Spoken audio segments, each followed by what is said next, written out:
누가복음 13장 10절에서 21절 말씀 가지고 성장하고 퍼져가는 나라라는 제목으로 말씀을 나누겠습니다. 지난주 말씀에서는요, 하나님의 심판이 언제 이를지 모르니 하나님의 심판의 날이 이르기 전에 회개하지 않으면 다 망한다는 경고였습니다. 그러나 문제는 하나님의 심판 날이 언제인지 알 수 없다는 겁니다. 갑자기 닥칠 것이니 잠깐 있는 동안 열매를 맺는 삶을 살라는 것이었습니다. 예수님은 유대교 지도자들을 상징하는 그 무화과 나무를 가지고 이렇게 비유로 말씀하셨는데요. 거기에 보면은 거름을 땅 둘레를 파고 거름을 퍼부어서라도 열매 맺기를 원하신다는 내용입니다. 그렇지 않으면 찍어버리겠다고 하시는 내용이었습니다. 그래서 오늘 말씀은요, 그 유대교 지도자들을 상징하는 무화과 나무에 거름을 퍼붓는다는 것에 대해서 분노한 유대교 지도자들과 예수님이 회당에서 충돌하는 내용입니다. 예수께서는 어느 안식일에 어느 회당에서 18년 동안 구부러져 있던 여인을 치료하셨을 때 회당장과 충돌했고요. 그래서 이 말씀은요, 예수께서 유대교 지도자들과 회당에서 충돌한 내용을 겨자씨의 비유와 누룩의 비유로 이렇게 말씀하신 겁니다. 이것을 뚝 끊어서 생각하면 안 됩니다. 하나님 나라는 위선자들이 가득한 곳에서 조금씩 퍼져나가고 회개하는 위선자들이 점점 늘어나간다라는 것입니다. 10절에서 13절은 조금도 펴지 못하는 여자를 치료하신 내용이 나옵니다.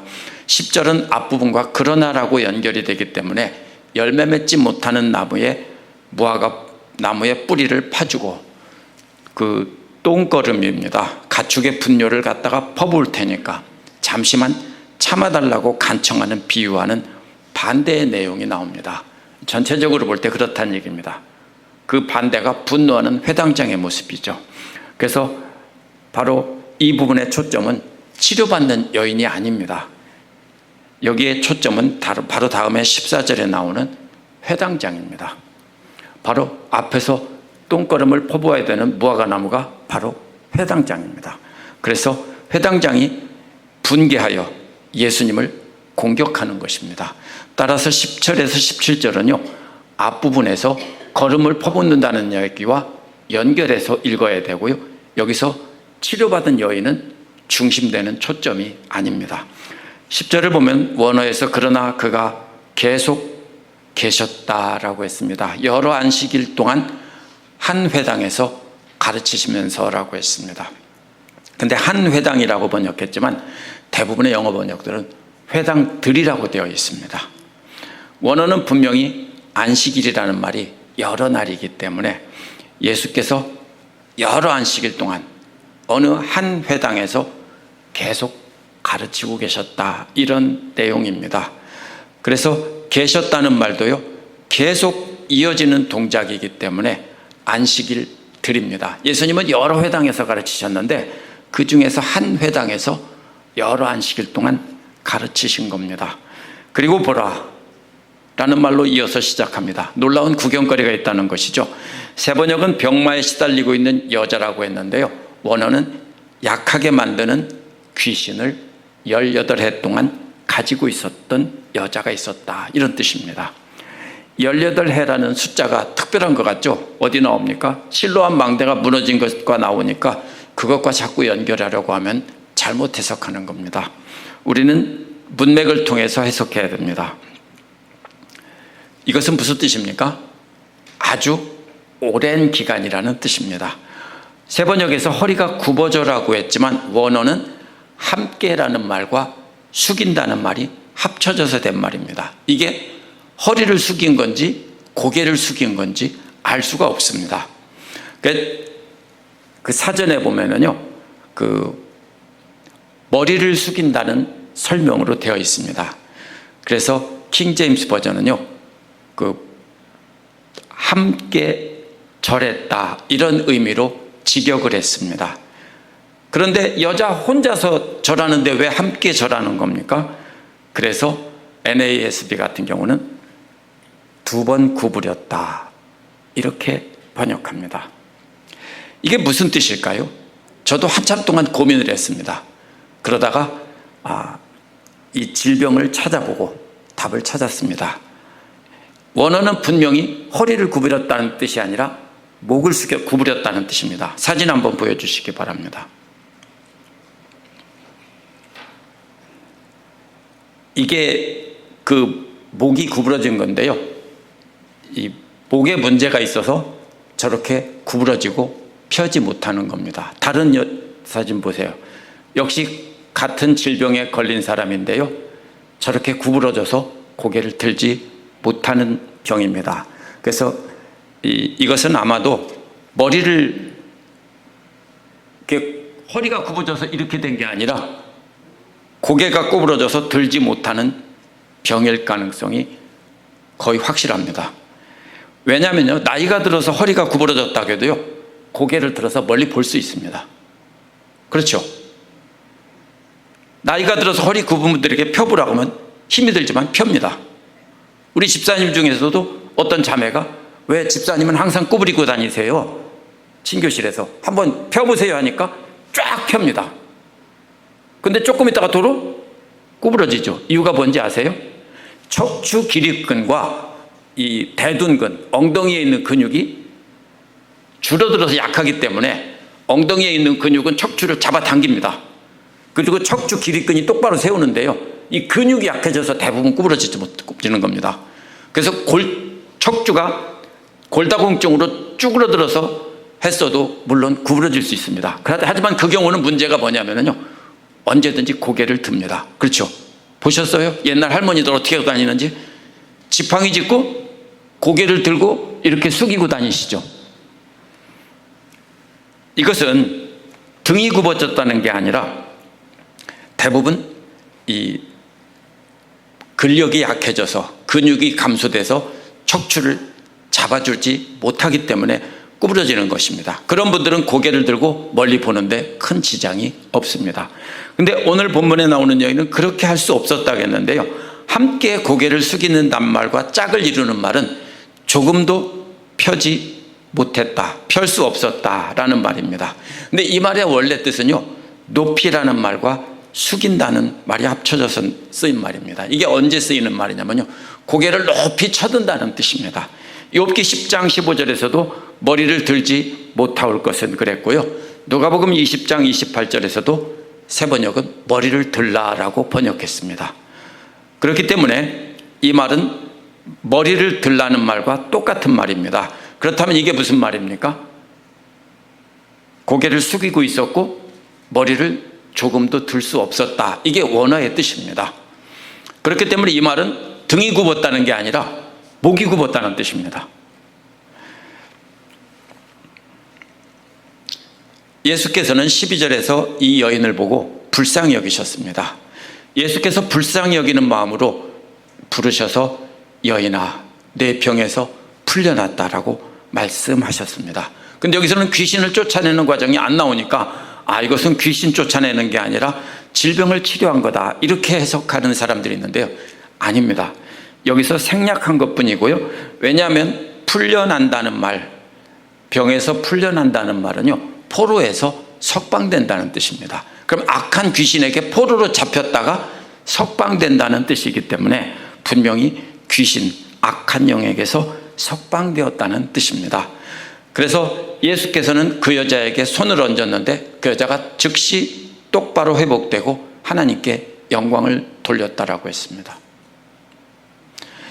누가복음에서요, 하나님께 영광을 돌렸다는 말은 대부분 다 누구에게 쓰였냐면 그 유대교 공동체의 정결한 공동체의 핵심에서 벗어난 사람들, 변두리에 있는 사람들이나 그 밖에 있는 사람들이 예수님을 통해서 기적을 체험하고 하나님께 영광을 돌렸다고 할 때 썼습니다.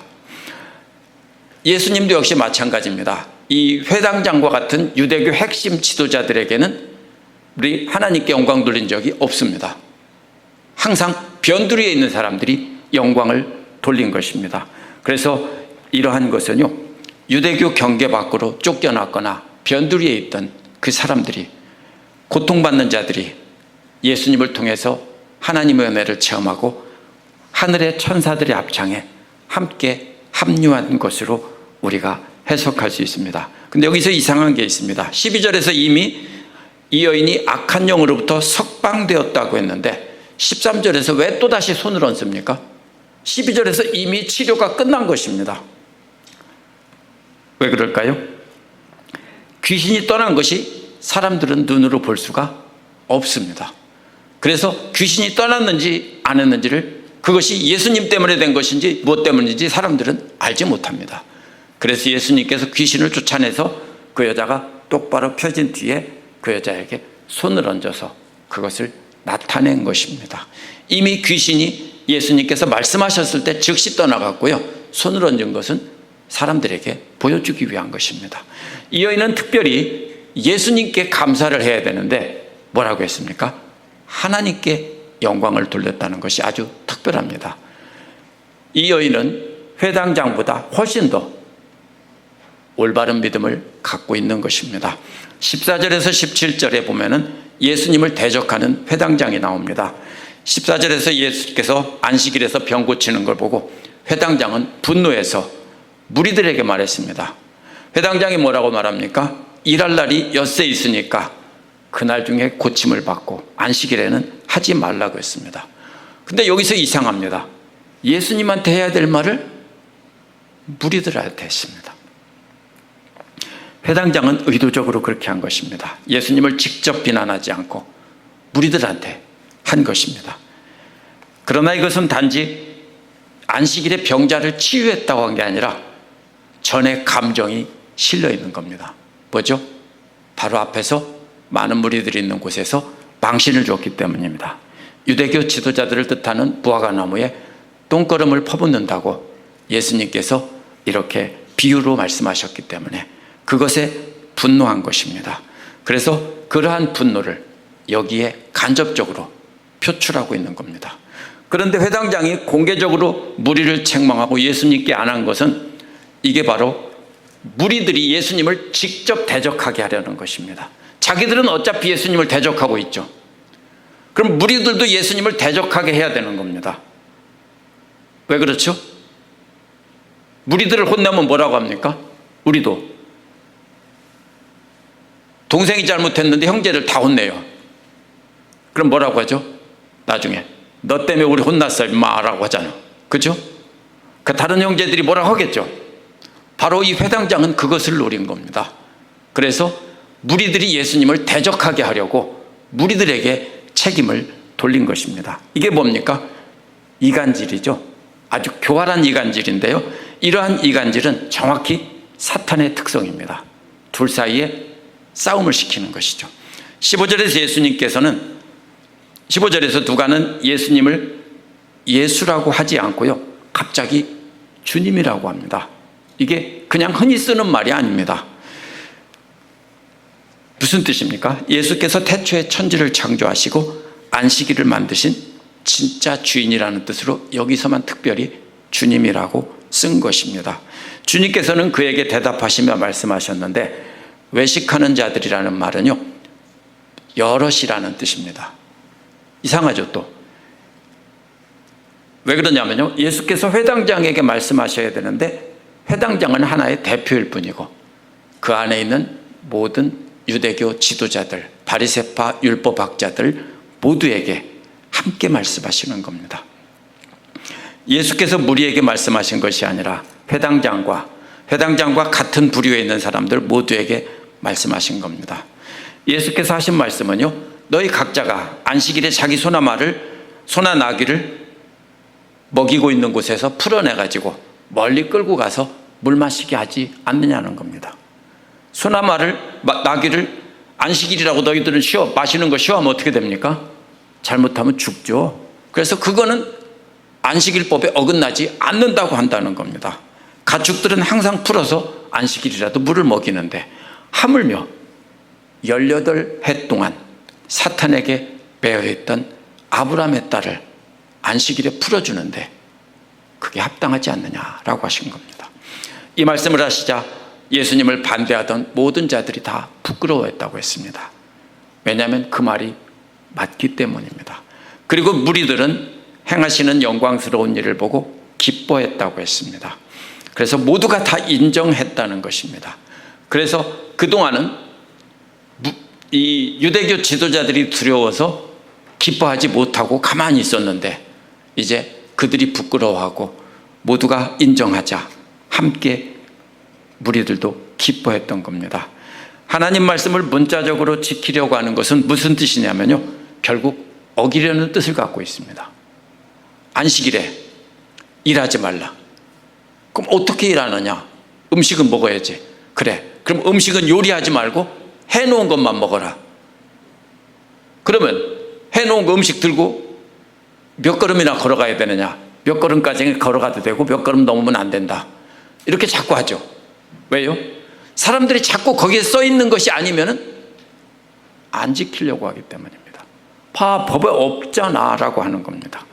그래서 이 율법을 문자 그대로 잘 지키는 사람은 모두가 다 공통점이 뭐냐면 거기에 안 써 있는 것은 안 지킵니다. 그래서 바울도 로마서 7장 8절에서 죄가 계명의 틈을 타서 나를 속여서 탐심을 이루었다라는 내용, 요즘에 묵상한 내용에 나옵니다.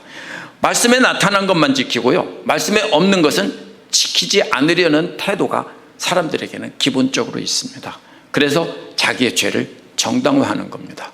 그래서 여기다 두고 맹세하면 되고 성전을 두고 맹세하면, 또 성전에 금을 두고 맹세하면, 이런 말이 나오는 것이 바로 사람들이 그렇게 맹세할 때 빠져나가기 때문입니다. 자꾸 빠져나갑니다. 그러면 어떻게 합니까? 율법을 만드는 사람은 더 자세한 규정을 만들죠. 그러면 또 그 틈을 빠져나가죠. 따라서 율법을 정확히 지키는 율법주의자들은요, 반드시 보이지 않는 곳에서 어기려는 마음이 있는 겁니다. 예수님은 뭡니까? 율법의 세부 규정보다는 그 율법에 담긴 하나님의 마음을 알라라고 하는 겁니다. 하나님의 마음을 알면, 그 법을 왜 지었는지 알면은 거기에 안 써 있어도 무슨 뜻인지 다 아는 것입니다. 18절에서 21절에 보면 겨자씨와 누룩의 비유가 나옵니다. 회당장을 비롯해서 유대교 지도자들은 앞으로 이루어질 하나님 나라를 정치적인 회복으로 생각했습니다. 이스라엘의 회복입니다. 그들은 하나님 나라는 일반적으로 자신들과 같은 엘리트 클래스들에게 관련된 것이고 일반 농민이나 여성들은 상관이 없다라고 생각했습니다. 더구나 몸이 불구이거나 불치병에 걸린 사람은요, 마치 하나님께 드릴 수 없는 흠이 있는 재물과도 같은 상태여서 공동체 밖으로 쫓아냈습니다. 만약 그런 생각을 갖고 있던 유대교 지도자들이 하나님 나라를 비유로 말했다면 이렇게 말했을 겁니다. 하나님 나라는 마치 마케도니아의 알렉산더 대왕이 모든 지역을 점령한 것과 같다. 처음에는 그리스 북쪽의 아주 작은 나라였는데 온 유럽과 아시아와 아프리카까지 다 점령했다. 또 하나님 나라는 마치 BC 104년에 알렉산더 얀네우스의 통치와도 같다.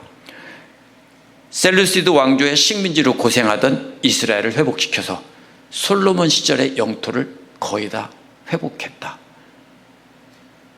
이런 식으로 말했을 겁니다. 그들이 원하는 것은 뭡니까?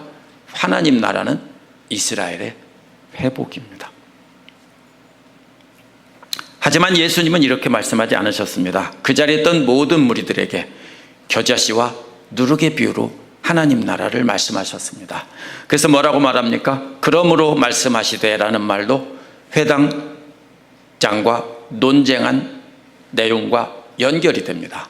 그러므로 말씀하시되, 왜냐하면 회당장과 논쟁을 하고 있죠. 안식일에 하지 말라 라고 하면서 예수님이 그것을 말씀하신 뒤에 이어서 말씀하신 비유가 이 비유입니다. 그래서 장소가 바뀌었다는 말이 없고요, 연결이 되어 있기 때문에 이것은 같은 내용입니다. 예수께서는 여전히 회당에 계시고요, 부끄러워 앉아있던 회당장과 또 그 같은 부류들이 있고 같이 기뻐하던 하층민들이 있습니다. 그들에게 비유로 말씀하신 겁니다. 여기서 주인공은 누굽니까? 동부이고 밀가루 반죽에서 주인공은 여인입니다. 하나님 나라는 회당장과 같이 고개를 높이 들고 존경받는 자리에 서 있는 정치 지도자나 종교 지도자들을 통해 이루어지는 것이 아니라는 겁니다. 예수께서는 자신이 치료해 준 여인과 같이 평생 고개를 들지 못하고 무시당하던 농부들과 여인들과 같은 사람을 통해서 하나님 나라가 이루어진다는 겁니다. 따라서 예수님의 비유는요, 하나님 나라가 회당장 같은 사람에 의해서 이루어지는 것이 아니고 그들이 무시하고 변두리로 몰아낸 사람들에 의해서 이루어진다는 뜻입니다. 하나님 나라가 무엇과 같을까? 내가 하나님 나라를 무엇에 비유할까? 라고 하신 뒤에 겨자씨의 비유로 말씀하셨습니다. 이 19절에 보면은 첫 번째 비유에는 당시 무시당하던 농부가 주인공으로 등장합니다. 왜 농부가 주인공으로 등장합니까? 미국에서 농부는 부자예요. 근데 그 당시에 농부는 뭐냐면요, 소작인이고 노예입니다. 왜냐하면 땅의 주인은 대개 로마 제국의 뭡니까? 통치자들, 세니터 같은 사람들이고요. 이 사람들은 다 거기에 속해 있는 노예들이거나 소작인들이기 때문에 최하층민입니다. 근데 마치 하나님 나라가 한 사람이 자기 채소밭에, 정원이 아니에요, 채소밭에다 심은 겨자씨 한 알과 같다는 겁니다. 겨자씨로 말씀하신 것은요, 겨자씨가 뭔지 몰라요. 오늘날 우리가 먹는 겨자의 씨가 아니에요. 정확히 알 수가 없어요. 근데 그 씨앗 중에서 가장 작은 씨앗이라는 겁니다. 씨앗 중에서 가장 작지만 나중에는 어떤 채소보다 크게 자란다는 겁니다. 자라면 공중의 새들이 와서 그 가지에 깃들인다고 했는데요, 집 짓고 산다는 뜻이에요. 아예 그 나뭇가지에다 새들이 둥지를 틀고 산다는 뜻입니다. 구약에서 텐트를 치고 터 잡고 사는 경우에 이 말을 썼고요, 임시로 놀러가서 숲속에다가 내셔널파크에다 텐트 쳤다 이럴 때 쓰는 말이 아니에요. 이거는요, 집 짓고 산다는 뜻이에요. 새들이 이 작은 겨자씨 심은 데서 자란 그 나무의 가지에다가 집 짓고 산다는 겁니다. 이 식물이 정확히 알 수 없지만은요, 어떤 사람들은 이게 보통 4피트에서 12피트까지 자란다라고 하고요, 또 어떤 사람은 다른 식물이라고 말하면서 25피트까지 자라는 나무라고도 합니다. 정확히 알 수는 없습니다. 그러나 크다는 것이 핵심이 아니라 아주 작은 것이 이렇게 크게 자란다는 것에 있습니다. 초점은요, 아주 작은 씨앗이 새들이 둥지 틀고 살 만큼 크게 자란다는 것입니다. 여기서 새가 이방인이다 이렇게 해석하는 사람이 있는데요, 절대로 그렇게 해석하면 안 됩니다. 이렇게 자꾸 무엇이 무엇이다라고 하면요, 예수님의 비유의 초점을 놓쳐버립니다. 여기서 새가 뭐냐가 아니라 새가 둥지 들고 산다는 것은 크다는 것입니다. 혹시 우리 집 텃밭에 심은 고추에 새가 둥지 들고 사는 거 봤습니까? 커요. 우리 집 고추 제 키보다 더 커요. 근데 거기 둥지 들고 살지 않아요. 무슨 말씀인지 아시죠? 이것은 아주 큰 나무로 자란다는 뜻입니다. 초점은요, 하나님 나라가 처음에는 눈에 보이지도 않을 만큼 아주 미약한 것이었는데 상대적으로 엄청 크게 자란다는 겁니다. 만약에 크다는 걸 비유할 때는 뭘 비유합니까? 보통 많이 나오죠. 레바논의 백향목이라고 합니다. 이건 오늘 수십 층 빌딩만큼 높은 엄청나게 큰 나무들입니다. 미시시피의 100피트 되는 소나무보다 작지 않은 아주 엄청난 나무들입니다. 그러면 뭐라고 해야 될까요? 큰 걸로 말하려면 레바논의 백향목처럼 자랄 것이다 그래야 되는데 그렇게 하지 않았어요. 이거는 그렇게 큰 게 아니에요. 이것은 아주 미약하지만 많이 자란다는 것입니다. 로마 제국 전체에 예수님의 사역은 아주 작았지만 로마 제국 전체에 퍼졌습니다. 이 비유는요, 회당장이 분노해서 회당에 있던 하층민들을 책망하는 모습과 연결해서 읽어야 됩니다. 대부분의 유대인들, 유대교 안에 있던 정치 지도자와 종교 지도자들은 다윗 시대 같이 강력한 제국을 이루는 것이 하나님 나라이고 자신들이 거기에서 주인공이다라고 생각했습니다. 그럼 씨앗은 누가 뿌려야 됩니까? 농부가 뿌리는 게 아니라 회당장이 뿌렸다고 했어야 되고요, 또 뭡니까? 바리새파 율법학자가 뿌렸어야 됐고 또 왕이 뿌렸다고 했어야 돼요. 예수님은 뭐라고 했습니까? 하층민, 최하층 농민이 뿌렸다라고 했습니다. 또 뭐라고 했습니까? 완전히 무시당하던 여자, 그것도 고개가 구부러져서 펴지 못하던 여인과 같은 그런 사람을 돌보시며, 예수님은 뭐라고 했습니까? 어린아이와 같은 자가 되어야 하나님 나라에 들어간다고 했습니다. 순서라는 뜻이 아니에요. 어린아이는 가장 신분이 낮은 존재입니다. 노예보다 더 신분이 낮은 존재가 어린아이입니다. 그렇기 때문에 예수님의 말씀은 세상에서는 아무것도 아닌 존재들이 주인공이 되고, 그래서 하나님 나라가 그런 사람에 의해서 크게 확장된다는 것입니다. 여기서 누가 기뻤을까요? 회당 안에 있던 하층민들, 농민들, 또 여인들이 기뻐했을 겁니다. 20절은 그리고 또다시라는 말로 시작하는데요, 18절과 마찬가지로 하나님 나라를 무엇에 비할까라고 하십니다. 그것은 마치 누룩과 같다라고 합니다. 누룩이 오늘날 판매되는 말린 누룩이 아니에요. 드라이이스트가 아니에요. 고대에는 드라이이스트를 쓰지 않았습니다. 어떻게 합니까? 빵 반죽을 하면 빵 반죽 한 조각을 떼어놔서 마르지 않게 싸놨다가 그것을 다시 넣는 겁니다. 어릴 때도 그거 보셨을 거예요. 물론 어릴 때 드라이이스트 작은 봉지에 담아 팔았지만 그거 살려면 돈이 드니까 우리 어머니들이 어떻게 했습니까? 반죽 한 덩어리 떼서 젖은 천으로 싸놨다가 다음날 반죽할 때 그걸 넣어서 반죽하는 겁니다. 똑같습니다. 고대 어느 나라나 다. 따라서 여기서 말하는 것은 누룩이 들어있는 작은 반죽 덩어리입니다. 그렇기 때문에 비교되는 것은 역시 작은 마른 이스트 한 알이 아니라 마르지 않은 작은 반죽 덩이 한 덩이가 여기서 비교되는 겁니다. 주인공은 당시에 무시당하던 사람 취급도 못 받던 여인들입니다. 유대인들은 뭐라고 했습니까? 이방인으로 태어나지 않은 것에 감사, 여자로 태어나지 않은 것에 감사라고 기도를 했다고 합니다. 그만큼 여자들은 무시당했습니다. 근데 여기서 가루 서말인데요, 이 서말이 뭐냐면요, 사타라는 단어입니다. 사톤의 복수형인데요, 아람어입니다. 이게 얼마큼이냐면요, 한 사톤은요 13.13리터, 리터를 잘 모르죠? 갤런으로 4.75 갤런입니다. 한 사톤은 4.75 갤런인데, 근데 뭐라고 했습니다. 그런데 여기서 얼마큼이라고 했냐면요, 이 양은 그렇기 때문에 보통 영어 번역들에서는 60파운드라고 번역하고요, 160명 정도가 먹고 남을 반죽이라고 보통 말합니다. 그렇다면 이게 무슨 뜻입니까? 잔치자리입니다. 집에서 음식할 때 그렇게 많이 하는 사람이 어디 있습니까? 그치, 밀가루 한 갤런도 엄청 많아요, 반죽하면요.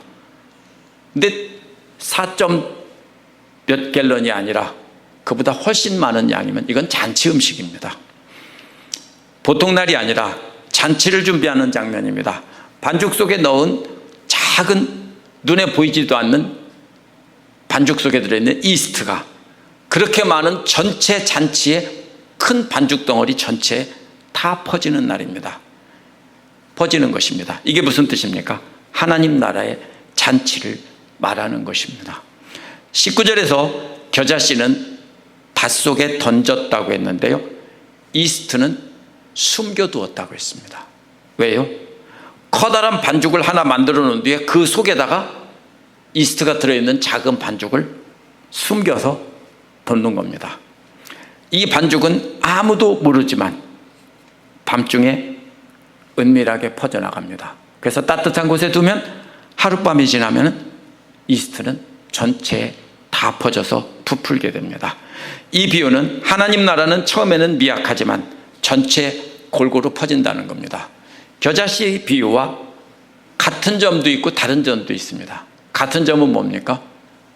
작은 것이 크게 된다는 것인데요, 겨자씨 비유는 작은 것이 크게 된다는 거였지만 여기에서는 널리 퍼져나간다는 것에 초점이 있습니다.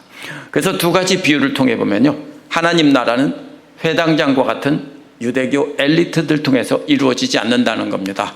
겨자씨 한 알과 같고 눈에 보이지 않는 누룩과도 같은 그런 하찮은 존재들, 농부나 여인과 같은 사람들이 예수 그리스도를 만날 때 이루어진다는 겁니다. 이 두 비유는요, 머리를 들 수조차 없었던 여인이 예수님을 통해 고개를 당당하게 들게 된 것과 연결이 됩니다. 머리 들지 못하는 병에 걸린 여인은 당시 사회에서 가장 미천한 사람들을 상징할 수 있습니다. 이런 사람들이 예수님의 제자가 되었을 때 전체 반죽, 하나님 나라 전체, 로마 제국 전체에 퍼졌다라는 것입니다. 실제로 보면 사도행전 같은 곳에 보면 많은 여인들이 등장합니다. 그렇죠? 복음서 끝부분에도 보면 여인들이 등장하고 여인들을 통해서 복음이 퍼져나가는 걸 볼 수 있고요. 예수님의 부활의 소식도 누가 전했습니까? 여인들이 증거했습니다. 예수님을 통해서 시작된 하나님 나라는 18년 동안 목이 굽어져서 머리를 들지도 못했던 한 여인에게 나타났습니다. 사람 취급도 받지 못하던 여인이 최고 존재감이 없는 여인, 바로 겨자씨 같고 누룩 같던 이 여인입니다. 이러한 여인 같은 사람들이 오늘날 그리스도를 통해 은혜를 받고 그 복음을 전파해서 오늘날 전 세계에 퍼진 것입니다.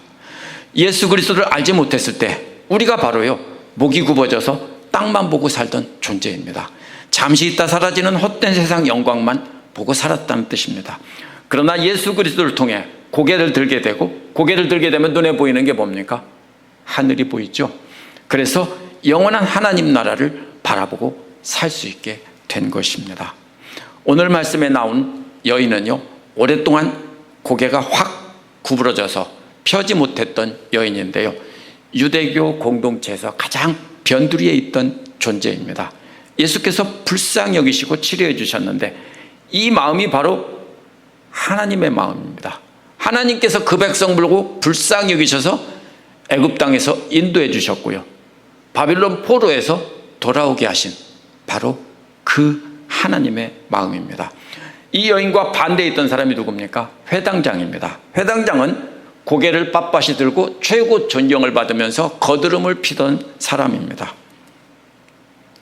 그런데 이 사람은 하나님 나라 자리를 차지하고 있었지만 실제로는 하나님을 만나지 못했습니다. 반대로 고개를 펴지도 못하던 이 여인이 고개를 들고 하나님 나라를 보게 된 것입니다. 예수님께서 오셔서 하신 일은요, 하나님 말씀에 담긴 하나님의 마음을 알게 하신 겁니다. 그 율법 하나를 지키라고 한 게 아니라 뭐라고 합니까? 살인하지 말라. 미워하기만 해도 살인이다. 간음하지 말라. 나는 간음 안 했어. 음욕을 품기만 해도 간음이다. 이게 뭐냐면요, 하나님의 마음을 알라는 겁니다. 법을 어겼냐 안 어겼냐가 아니라, 그래서 하나님의 마음을 가지고 지키도록 가르친 겁니다. 로마서 8장 3절에서 바울도 율법이 육신으로 말미암아 약해져서 할 수 없었던 것을 하나님께서 그 아들을 보내서 해결하셨다라고 했습니다. 육신이란 악한 인간들을 말합니다. 율법이 잘못이 아니라 악한 인간들이 율법의 허점을 이용해서 하나님의 뜻을 어기면서 거룩한 척 했던 것입니다. 우리도요, 착한 일 많이 하고 선행을 많이 해서 구원받는 게 아니에요. 제가 항상 얘기하는데요, 혼동하면 안 돼요. 우리는 은혜로 구원받은 거예요.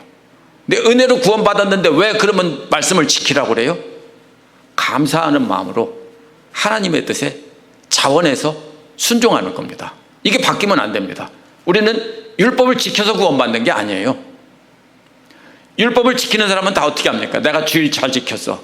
내가 11조 빠지지 않고 30년 동안 했어. 이렇게 하면서 그걸 가지고 뭘 만듭니까? 자기를 높이고 허점을 이용해서 안 보는 데서는 지키지 않습니다. 근데 예수님은 뭐라고 합니까? 하나님의 마음을 알라라는 겁니다.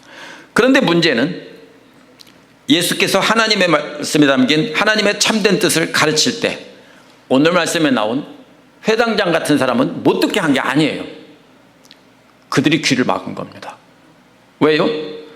이들은 자기들이 하나님 말씀에 권위를 갖고 있다고 생각했는데 어서 이상한 사람이 와서 자기들의 권위를 뺏으려고 하기 때문에 귀 막고 안 들은 겁니다. 하나님은 자기들처럼 율법을 잘하는 사람들의 편이라고 생각했습니다. 그래서 안 듣고 귀 막았어요. 반대로 무시당하던 겨자씨를 뿌리던 농부나 밀가루 반죽하던 여자와 같은 이 아무것도 아닌 존재들은 예수님 말씀을 듣고 받아들이고 전파한 것입니다. 그래서 하나님 나라는 그런 사람들을 통해서 전 유럽에 퍼진 것입니다. 예수 그리스도를 알지 못했을 때 우리는 모두 다 목이 굽어진 사람들입니다. 땅만 바라보고 이 땅에서 잠시 있는 헛된 세상 영광을 바라보고만 살았습니다. 그런데 오늘날도 예수 그리스도를 통해 하나님을 만나지 못한 사람들은 말로는 믿는다고 하면서 뭐만 보고 삽니까? 땅만 보고 삽니다. 헛된 영광만 바라보며 삽니다. 그러나 그러한 자들이 예수 그리스도를 통해서 고개를 들게 되고 하늘을 바라보게 되고 영원한 하나님 나라를 바라보게 된 것이 바로 우리들입니다. 하나님 나라는 땅만 바라보고 살던 우리가 예수님을 통해 고개를 들고 영원한 나라를 바라보고 살아갈 때 확장되는 것입니다. 기도하겠습니다.